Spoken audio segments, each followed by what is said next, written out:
할렐루야. 추석 명절 잘 보내셨습니까? 지난주에 우리는 명절, 교회의 생일이라는 주제로 성경을 나누었습니다. 유대 대명절 오순절 날 120명의 제자들이 기도하였을 때 성령이 오셨죠. 바람과 불이 마리아의 다락방을 가득 채우다 못해 밖으로 퍼져나갔습니다.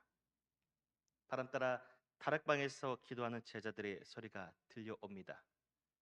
제자들이 아람어로 기도하는데 바데, 메데, 메소포타미아, 애굽, 리비아 등 각 나라에서 온 사람들에게 동시 통역이 되어졌었죠.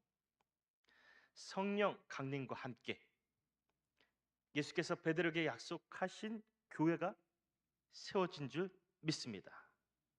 놀라운 순간이죠. 세상에서는 단 한 번도 본 적 없는 공동체가 세워지니까 많은 사람들이 깜짝 놀랍니다. 어떤 이는 하나님이 큰 일을 말하는가 하면 어떤 이는 세술에 취했다고도 말들 하며 조롱했죠.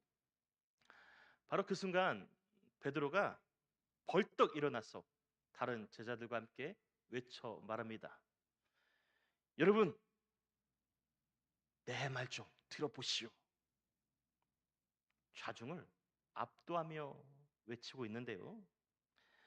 과거에는 자기 목숨 부지하기 위해서 도망 다니던 베드로가 달라졌습니다.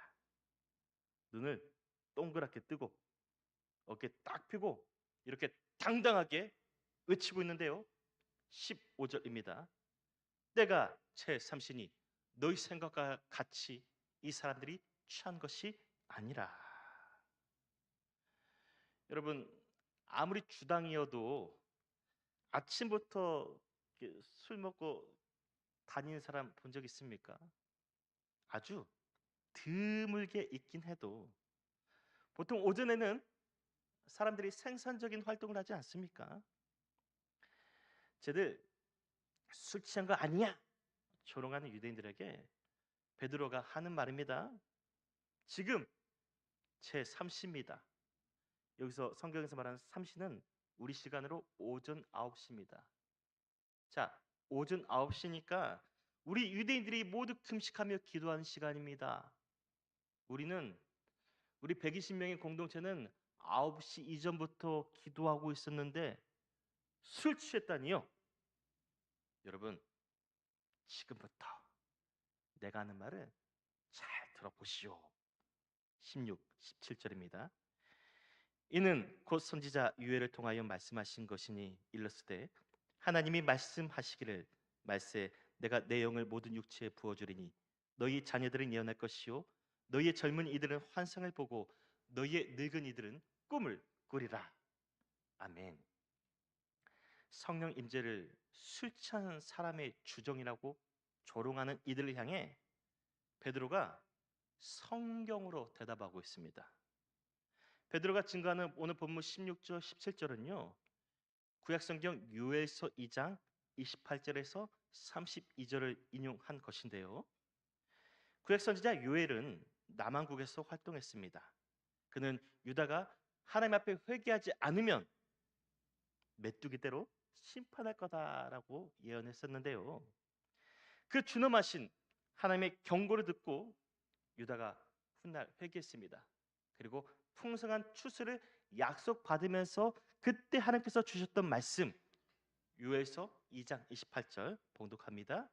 그 후에 내가 내 영을 만민에게 부어주리니 너희 자녀들이 장래 일을 말할 것이며 너희 늙은이는 꿈을 꾸며 너희 젊은이는 이상을 볼 것이며. 아멘. 본문 17절과 같은 내용이죠. 같은 내용인데 차이가 조금 있습니다.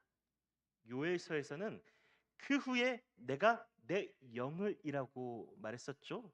그런데 본문에서는 그 후에가 말세에로 바뀌어졌습니다. 표현이 무슨 말이냐면 구약에서 요엘 선지자가 말한 그 후에가 바로 지금 성령이 임한 사건이다 말하면서 베드로가 말세라는 표현을 사용하고 있는데요. 다시 정리하자면 이런 내용입니다. 저 요엘 선지자의 예언대로 보아라, 우리에게 주의 영이 임하여, 지금 방언을 말하고 있지 않느냐? 저 요엘 선지자 증언대로 우리 아들 딸들이 예언을 말하고 있지 않느냐? 여러분, 120명의 무리입니다. 청년, 자녀, 노인 여러 세대가 있지 않았겠습니까? 그 모습을 보아라 하며 외치는 겁니다. 청년들이 환상을 보고 우리 노인들이 꿈을 꾸고 있는 그 모습 지금 보이지 않느냐? 예언이 실현됐지 않느냐? 베드로가 외쳐 말하고 있는 줄 믿습니다. 아멘. 요즘 나이로는 저도 청년 세대로 불러도 되겠죠? 시골에 가면요 50대가 청년회장입니다. 아세요? 저도 청년 세대라 해도 될 것 같은데, 안타까운 것은 우리 청년 세대가 환상을 보지 못하고 있습니다. 요즘 눈앞에 보이는 현실에만 얽매여 살아가고 있습니다. 기존에는 3포 세대, 세계 포기 있다고 했죠. 청년 세대들이 결혼, 연애, 출산 포기. 그러다 5포 세대로 나갑니다. 내 집 마련, 인간관계 포기. 여기서 꿈과 희망을 포기한 7포 세대까지. 이제는 N포 세대가 되어가고 있다고 하는데요. 우리 시대 청년들이 이렇게 미래에 대해서 불투명하다 말하고 있습니다. 절망적이라고 하죠. 여러분, 지금보다 더 어려웠던 과거에는 어땠습니까? 여러분들이 캠퍼스에 누비고 다닐 때 그땐 적어도 낭만이라는 거 있지 않았습니까? 예? 학교 잔디밭에서, 그리고 기차에서 비둘기 타면서 조개 껍질 먹고, 그런 낭만이라는 게 있었는데요. 요즘 우리 청년들, 우리 3040 세대들 너무 현실에만 매여 있어요. 현실. 자녀들이 이렇게 세상에 집착해 있으니 우리 어른 세대들은 또 어떻습니까? 젊은 세대와 단절되어져 가고 있죠. 외롭고 또 사회적으로 역할 상실 등 세상이 거꾸로 돌아가고 있습니다. 여러분, 지금 예루살렘의 모든 사람에게 조명을 받고 있는 저 베드로가 누굽니까? 그는 같은 유대인이어도 당시 이방인 취급받았던 천한 갈릴리 출신입니다. 우리가 뒤에 가서도 만날 본문인데요. 사도행전 4장 13절 전반절을 보면 베드로가 공에 잡힌 장면에 대해서 이렇게 나오는데, 베드로를 보면서 공의 지도자들이 하는 말입니다. 그들이 베드로와 요한이 담대하게 말함을 보고 그들을 본래 학문 없는 범인으로 알았다가, 전문적으로 배움이 없는 사람이었다는 거예요, 베드로가. 근데 그 베드로가 성경을 인용하고 있습니다.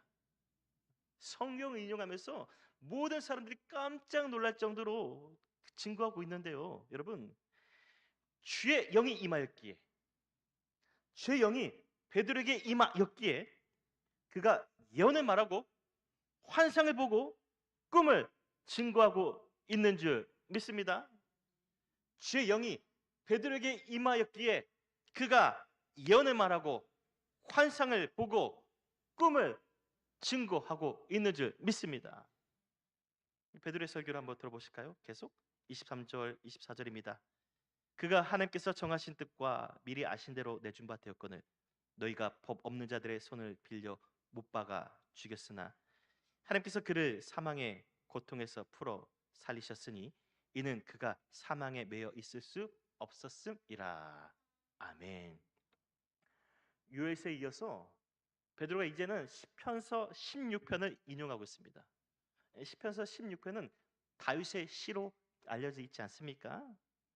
여러분들 잠깐 25절을 보시면 아시겠지만 다윗은 주를 보았다라고 증거하고 있습니다. 다윗은 매일 주를 보면서 수시로 기쁨으로 찬양하였다라고 그의 시에서 고백하고 있었고요. 주께서 보여주시는 생명의 길을 향해 나아가고 있다고 그의 노래에서 증거하고 있었는데요. 30절을 잠깐 보실까요? 성경이 다윗을 향하여서 뭐라고 부르고 있습니까? 30절에서 그는 선지자라. 아멘이십니까? 다윗이 이스라엘 왕이죠. 구약의 이스라엘 왕이었는데 성경은 그가 선지자였다라고도 함께 말하고 있습니다. 31절 함께 봉독합니다. 시작. 미리 본고로 그리스도의 부활을 말하되 그가 음부에 버림이 되지 않고 그의 육신이 썩음을 당하지 아니하시리라 하더니 다윗이요 미리 보았대요. 미리 보았는데 누구를 미리 보았습니까? 주 그리스도. 근데 이 주 그리스도가 누구냐? 바로 다윗의 후손으로 오신 예수. 놀라지도 않네요. 다윗 시대에 기도하면서 환상을 보았는데 다윗이 자신의 후손으로 오신 예수를 보았는데 그리스도였다. 내가 미리 주를 보았습니다. 증거예요. 물론 유대인들이 칭송하는 왕 중의 왕 다윗은 훗날 예루살렘의 묘로 장사되었지만 저 유대인들이 죽인 예수님, 다윗이 주로 증거한 예수님 어떻게 됐습니까? 24절 다시 보실까요? 함께 봉독합니다. 시작. 하나님께서 그를 사망의 고통에서 풀어 살리셨으니 이는 그가 사망에 매여 있을 수 없었음이라. 아멘. 아멘이십니까? 계속 성경 이야기만 하니까 설교가 재미가 없죠? 이제 슬슬 졸음이 올 타이밍이에요. 졸음이 올 타이밍인데 지금까지 여러분들이 들은 베드로의 설교만 한번 계속 여러분들 떠올려 보십시오. 그의 외침은 지극히 단순합니다. 일부러 그 사람들을 설득하기 위해서 좋은 문장이라든지 감성적인 이야기도 하지 않고요. 또 청중들의 눈물샘을 자극하기 위해서 어떤 감동적인 예화도 사용하지 않고 있어요. 베드로의 설교는 오직 사실만을 말하고 있어요. 오직 사실. 그게 뭡니까? 우리가 메시아로 오신 예수를 죽였으나 하나님께서 그를 다시 살리셨느니라. 아멘. 여러분 베드로는요 설교를 하면서 지금 청중들을 고려하지 않고 있습니다. 성령 사건을 보고 하나님의 큰 일을 말한 유대인들이 은혜를 받고 있는지도 보지 않아요. 또 세술에 취했다고 조롱하는 유대인들이 회개하고 있는가 보지도 않고 있습니다. 그저 베드로는 묵묵히 사실만을 전하고 있어요. 사실. 저도 이 시간 여러분 앞에서 설교하고 있잖아요. 가능한 한 저는 한 사람도 설교로 잠 채우지 않으려고 가능한 이렇게 눈을 이렇게 마주치면서 설교를 하고 있는데요.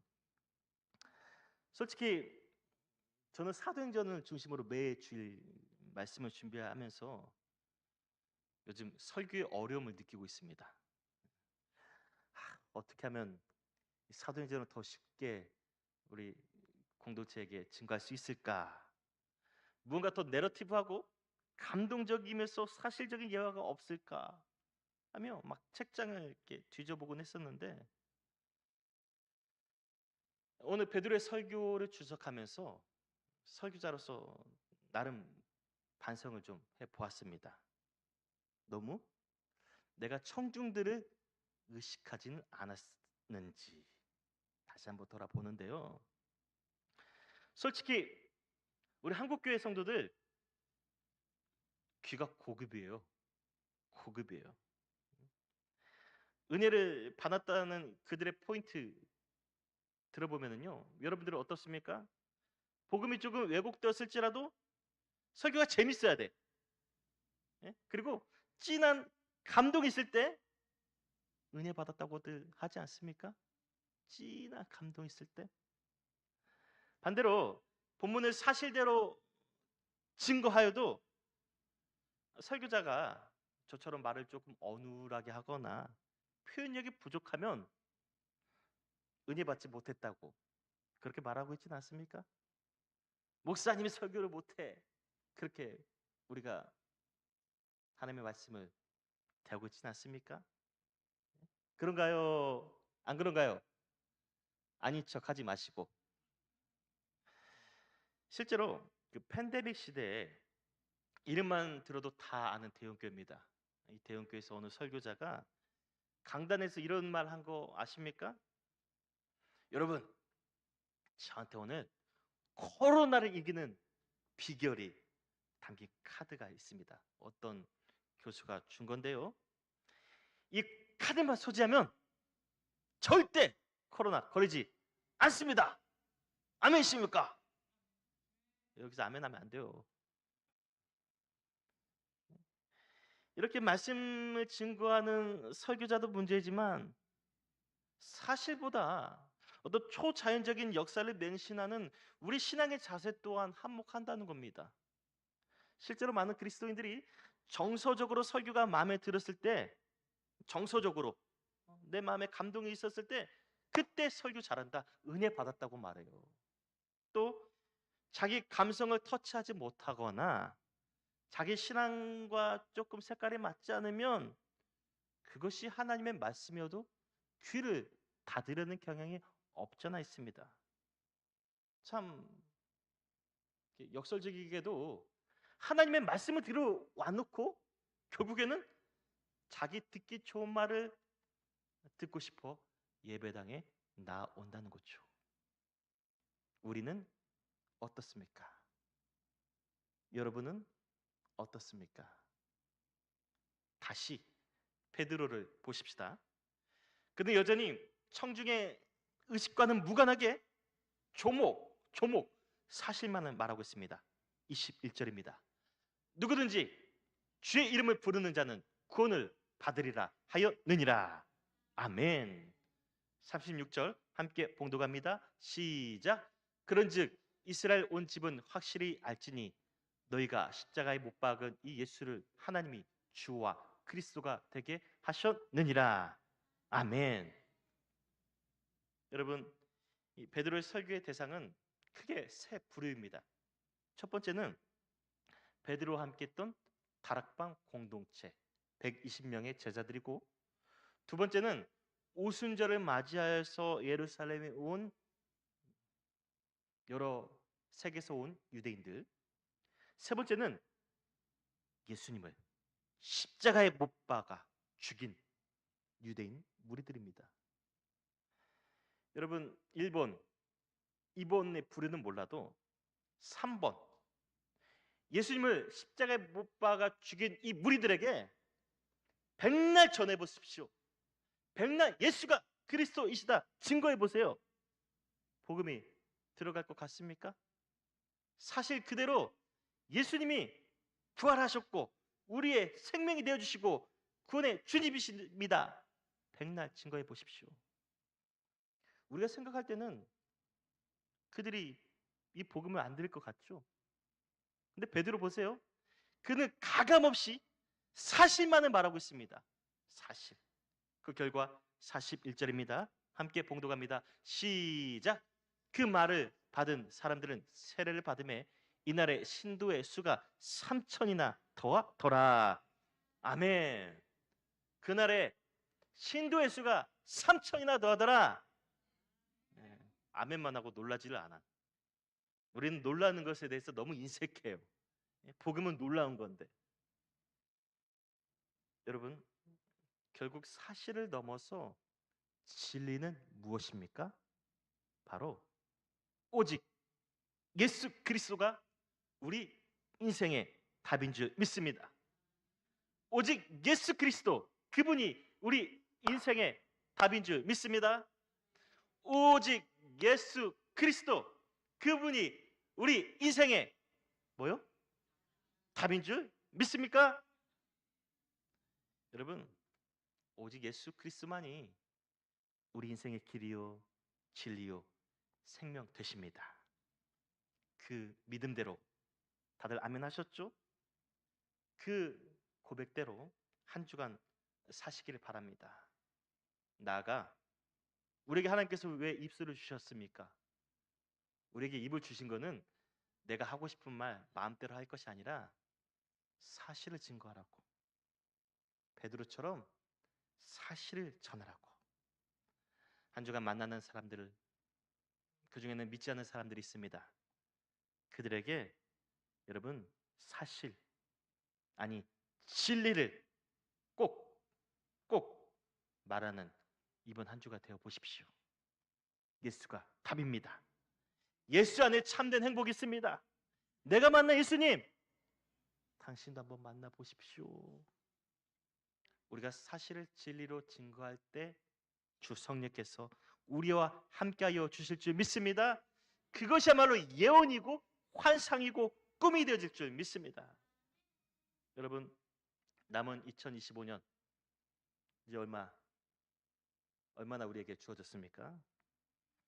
추수감사. 저는 기도합니다. 꿈을 꿉니다. 비전을 품습니다. 또 환상을 사모합니다. 2025년 추수감사. 단순히 우리가 하나님 앞에 물질의 추수가 아니라 영혼의 추수를 드릴 수 있기를. 성탄주일. 성탄은 우리끼리 즐거워하는 잔치가 아니라 믿지 않는 모든 이들에게 증거되어야 될 하나님의 귀한 사실이요 진리 아닙니까? 성년. 올해가 가기 전에 우리가 진짜 하나님께서 가장 기뻐하실 선물을 준비하는 것이 어떻겠습니까? 120여 명이 사실을 진리로 증거할 때 3,000명이 되었던 것처럼, 여러분 120명의 예언 공동체가 올 2025년 남은 한 해 세상에서 사실을 증거하면서 진리를 증거하면서 여러분 믿지 않는 분들을 초청하십시다. 그래서 올 연말에는 여러분들이 초청하는 사람들과 함께 즐겁게 사실이자 진리신 하나님의 말씀을 함께 나누면서 그 영혼들을 하나님 앞에 인도할 수 있는 가장 복된 믿음의 잔치가 될 수 있기를 간절히 소망합니다.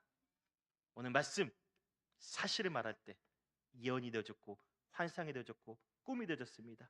이 놀라운 꿈이 바로 저와 여러분들의 꿈이요 비전이요 환상이요 예언이 될 수 있게 되기를 주의 이름으로 간절히 축원드립니다.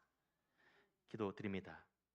주 하나님, 세상에서 가장 변하지 않는 불변의 진리 예수가 곧 답이십니다. 오직 예수 안에 참된 행복이 있습니다. 내가 만난 예수님을 우리가 믿지 않는 여러 지체들에게 전할 수 있도록 도와주옵소서. 우리의 조그만 입을 열어서 말할 때 성령여 임하여 주옵소서. 우리가 입을 열어서 믿지 않는 주의 잃어버린 영혼들에게 복음을 증거할 때 그 증거가 예언이 되게 하여 주옵소서. 그 증거가 환상이 되어지고 꿈이 되어지게 하여 주시옵소서. 그래서 아버지 하나님, 우리 예언교회가 저 처음께 성도들처럼 이 120명의 무리가 환상을 보고 예언을 말하고 꿈을 꾸며 하나님 더 풍성한 하나님의 믿음의 공동체로 더 세워질 수 있도록 저희와 동행하여 주옵소서. 원함나니 주님 감당할 수 있게끔 저에게 믿음과 힘과 지혜, 능력 더하여 주시옵소서. 간절히 사모하며 우리에게 성령으로 오신 예수 그리스도의 이름으로 간절히 기도 올리옵나이다. 아멘.